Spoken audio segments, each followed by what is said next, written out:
Halo semuanya, ketemu lagi di channel Jendela Berbagi. Kali ini kita akan membahas tentang statistika, ukuran pemusatan data, bagian 1, yaitu menentukan rata-rata. Langsung simak ya. Oke, di bagian 1 ini kita akan mempelajari ukuran pemusatan data tentang menentukan rata-rata. Nah, kita langsung saja simak contoh 1 ya. Misalkan nih ada data tentang nilai ulangan matematika dari beberapa siswa. Kalau kita hitung, jumlah siswanya ada 1, 2, 3, 4, 5, 6, 7, 8. Jadi ada 8 siswa tentang nilai ulangan matematikanya dari 50, kemudian ada yang dapat 60, 70, 80, sampai ke 90. Nah, bagaimana kita menentukan rata-rata hitung atau mean ya? Mean dari data tersebut. Mudah sekali caranya. Yang pertama kita bisa urutkan terlebih dahulu dari yang paling kecil hingga yang paling besar dari ke-8 siswa tadi. Kemudian untuk menentukan rata-ratanya atau meannya adalah kita cukup jumlahkan nilai-nilai tersebut.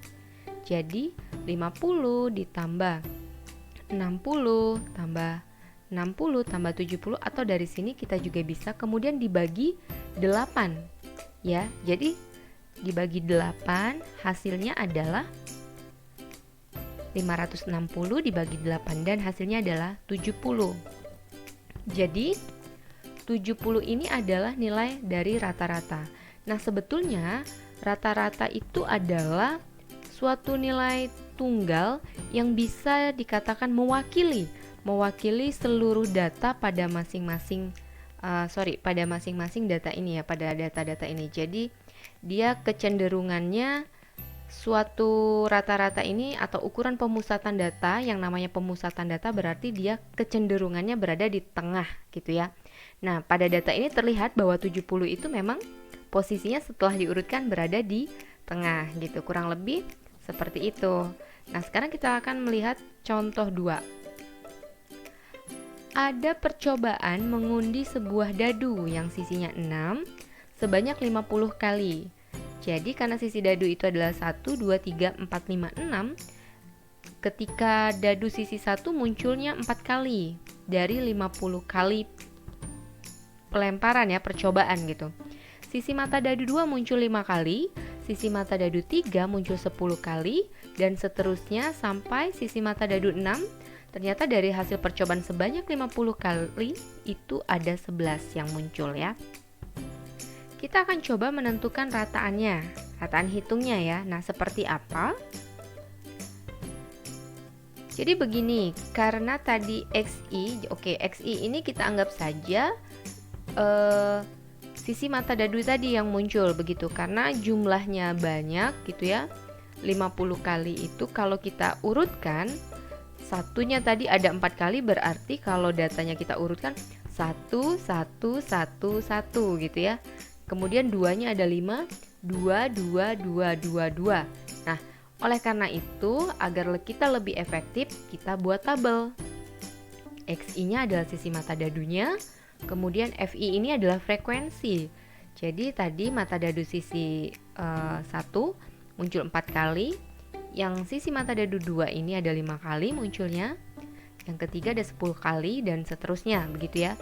Dan ini kalau kita kumulatifkan, frekuensi ini adalah 50 gitu ya.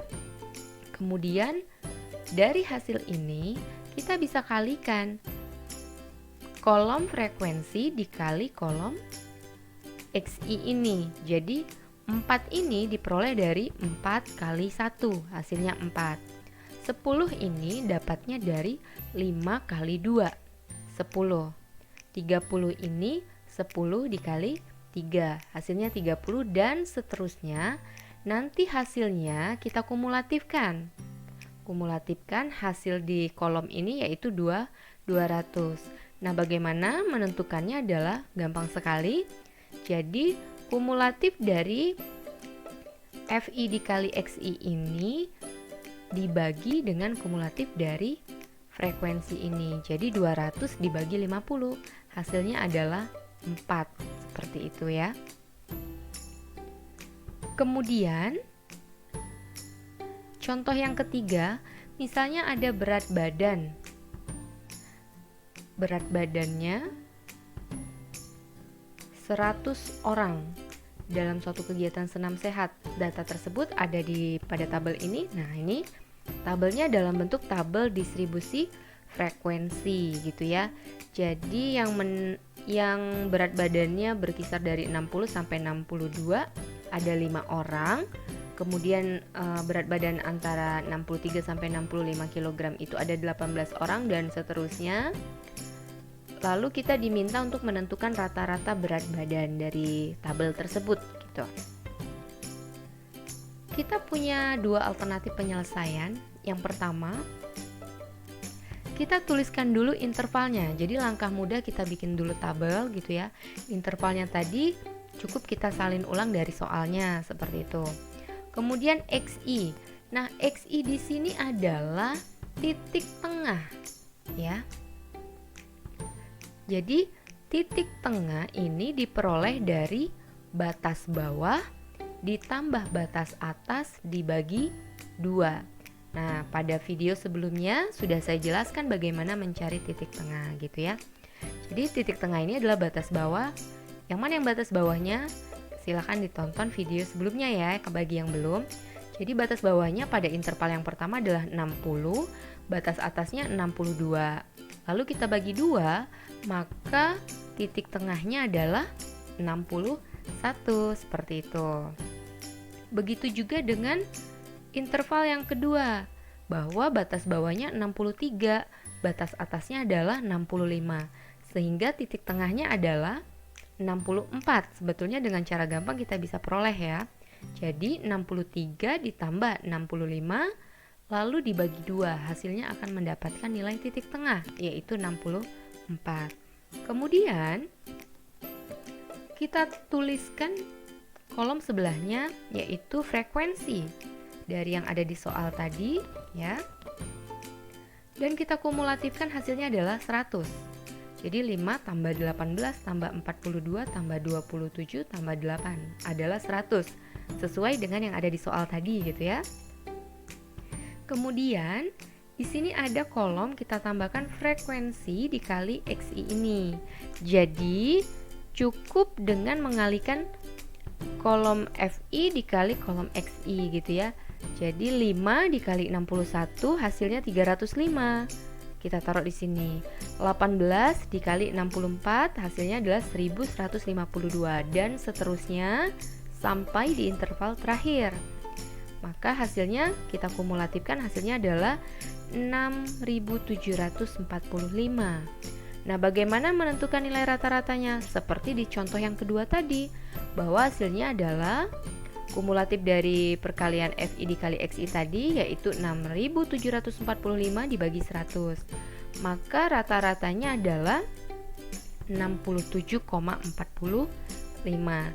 Jadi data ini setelah diurutkan, kira-kira 67,45 inilah yang menjadi kecenderungan berpusat gitu ya.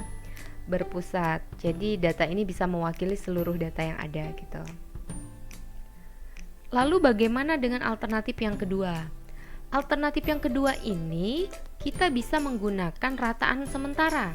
Jadi kita punya asumsi sementara gitu ya, ada rataan nilai sementaranya.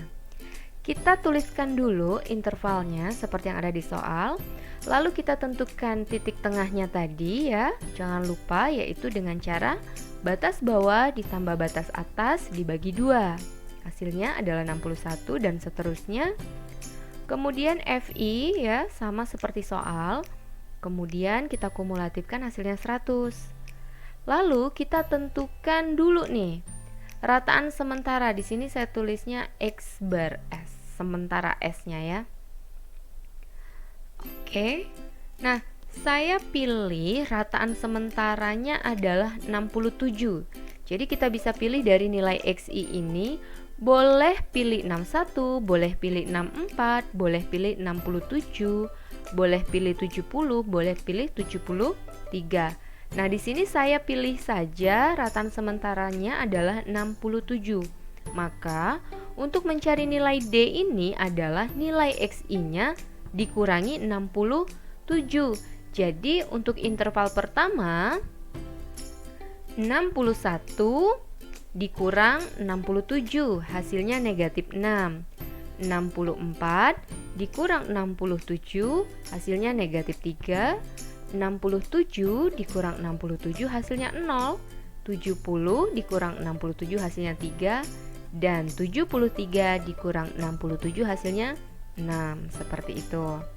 Lalu kita tambahkan kolom sebelahnya, bahwa frekuensi dikali D tadi gitu ya. Hasilnya adalah 5 dikali negatif 6, yaitu negatif 30. 18 dikali negatif 3 hasilnya negatif 54, dan seterusnya. Lalu kita jumlahkan. Oke, di sini bukan XI tetapi DI ya. DI kumulatif dari FI dikali DI, yaitu hasilnya adalah 45. Lalu bagaimana mencari nilai ratan sementaranya adalah seperti ini. X bar, bacanya X bar ya. Ini adalah menentukan rata-rata, maksudnya ratan hitung atau mean, sama dengan ratan sementara ditambah, mohon maaf ini DI ya. Jadi kumulatif dari FI dikali DI dibagi kumulatif dari FI itu sendiri. Nah, tadi ratan sementaranya saya pilih adalah 67. 67 ditambah 45 dibagi 100. Maka hasilnya adalah ratan hitungnya adalah 67,45. Seperti itu. Jadi sama ya, alternatif 1 dan alternatif 2. Dan yang penting di sini adalah ukuran pemusatan data itu dapat kita katakan sebagai suatu nilai yang dapat mewakili seluruh data gitu ya. Jadi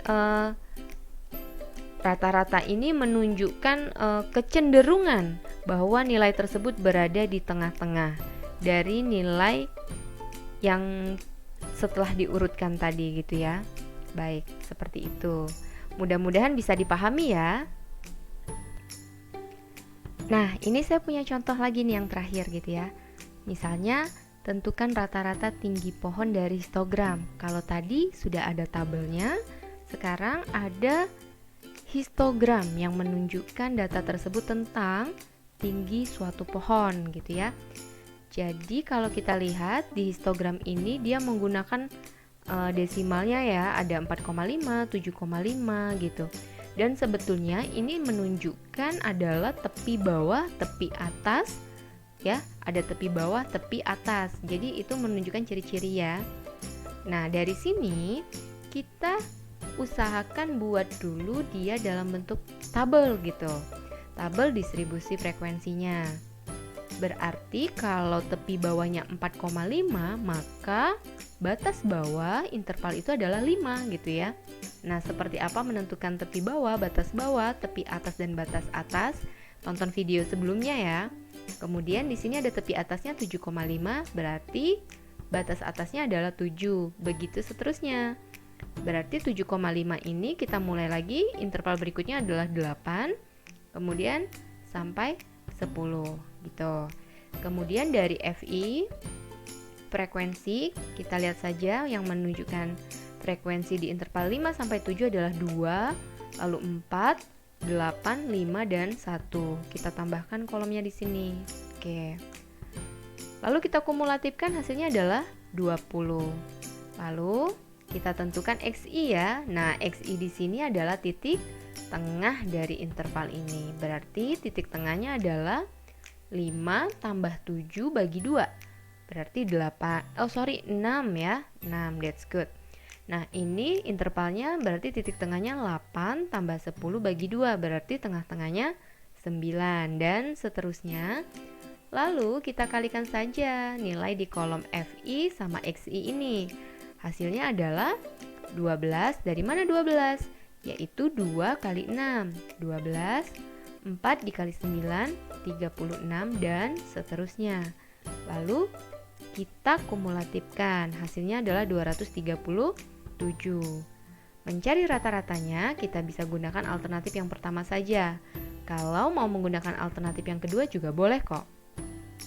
X bar adalah 237 dibagi dengan 20. Hasilnya adalah 11,85.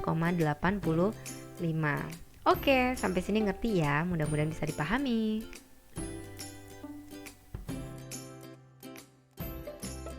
Oke, itu tadi materi kita pada video kali ini. Sampai jumpa di video berikutnya.